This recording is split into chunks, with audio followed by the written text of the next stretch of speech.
Welcome back to Straight Talk. We've had a lively discussion here, but just one or two last things will tie things up for the week. One of the things what I believe is supposed to be discussed is the nuclear shipments. I know that there was Clinton Phillips and one of the other chiefs went to attend a meeting of different communities, Mohawk communities and other communities, about the shipment of nuclear substances through the seaway. Well, It's waste, isn't waste, it? yeah, but not. It's not nuclear material per se. It's parts of the stuff, the cooling systems or something. But it's Yeah, it's it's good. stuff from It's a byproduct, nuclear I guess, plants. yeah. You know, So regardless, it's still dangerous if something happens. If there's even know. just a slight accident, there Well, could be a leak. no, but everybody's saying, well, no, it isn't. But people have said from the nuclear guys in the government is that this isn't say spent fuel rods. It isn't old. They're downplaying it. Well, no, they're saying they're like these smokestacks for the cooling things Right, or right. something like that. Just Yeah. mechanical structural things.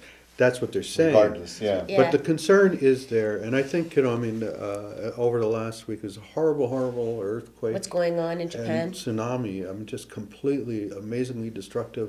And the aftermath, it brings up the whole issue of the discussion about nuclear safety and so Right. on across the world. And Japan theirs is leaking or Well, has a chance. But of North leaking America, right now, the United States, I didn't realize they had so many nuclear plants. Yeah, sure they do, 120 nuclear plants, and some of them, two of them in California, on major fault lines that they said when they built them weren't on any significant fault lines.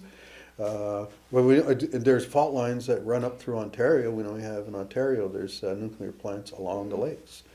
So these are issues. So that thing, all of a sudden, to me, it's like it adds significance to that whole discussion. Yeah, yeah. but- It's kind of ironic, or Yeah. But I think that there's so many communities and not countries against a lot of that. So maybe it won't happen. I guess it's a look-see, but council's on top of it, and I guess they're going to let us know what's going to happen. But I don't think that they will.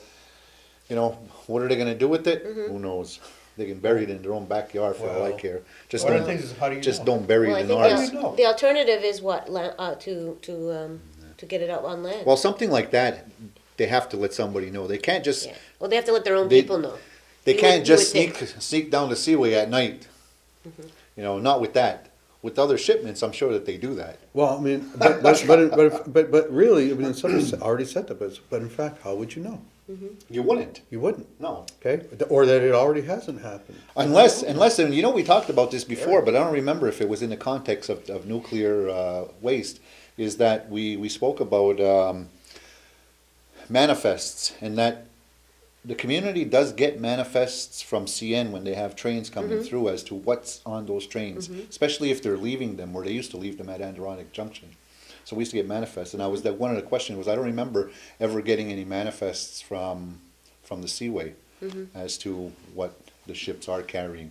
Maybe they do. I just that I don't remember ever getting them, and then I was in community protection for a while. Right. So anyway, that's another something else, I guess, Well, it to leads, yeah. that leads into, I guess.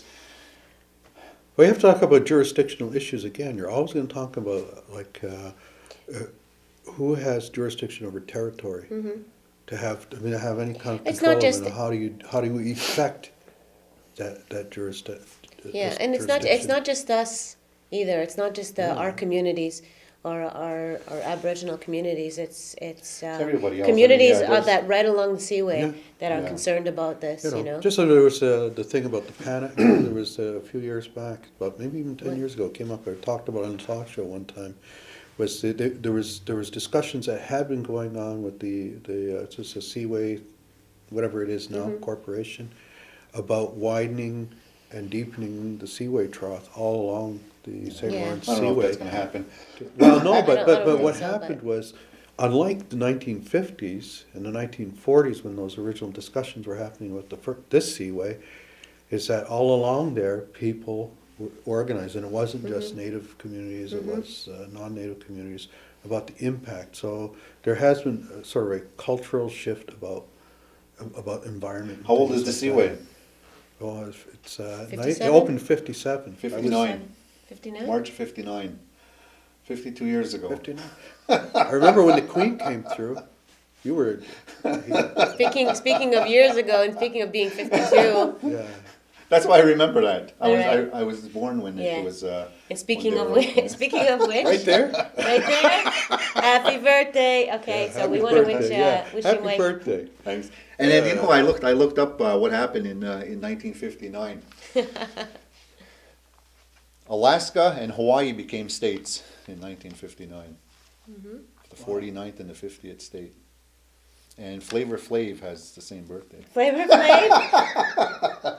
Gonna have to put a clock. Where's my clock? Gonna have to clock Mike. You know what's weird is I was just trivia. I was like, let me see what happened on March 16th, in 1959. 1960, I would have been 6 years old. Around that time, I was already aware of John Kennedy. I was already aware of So you're already John political. Yeah, it's weird. Yeah. It's weird because I remember John Kennedy's inauguration speech, which was reported locally in Montreal.